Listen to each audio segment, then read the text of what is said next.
મહત્વના સમાચાર પ્રાપ્ત થઈ રહ્યા છે।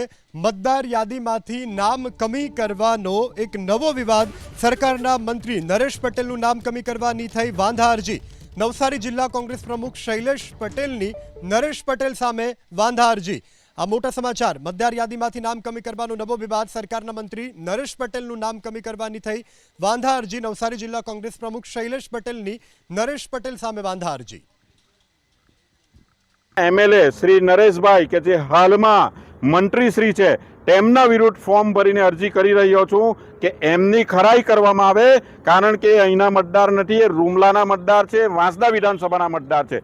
એટલા માટે હું આજે ફોર્મ નંબર 60 ભરી રહ્યો છું। જો કાયદાકીય રીતે પ્રાંત સાહેબ અને કલેક્ટર સાહેબ સાચા હશે તો ખરાઈ કરવા માટે અહીંયા મંત્રીશ્રીને બોલાવશે અને એ વાત આજે અમે પ્રાંત સાહેબને પણ જાણ કરી છે। ત્યારે આજે હું ફોર્મ નંબર 60 ભરી રહ્યો છું અને કાયદો અને વ્યવસ્થા કેવી રીતે જાળવે અને કાયદો શું છે જે અમને સમજ પાડી છે એ પ્રમાણે જો કાયદો હોય તો પ્રાંત સાહેબ ખરાઈ કરવા માટે બોલાવે છે કે નહીં એ અમારે જોવાનું છે।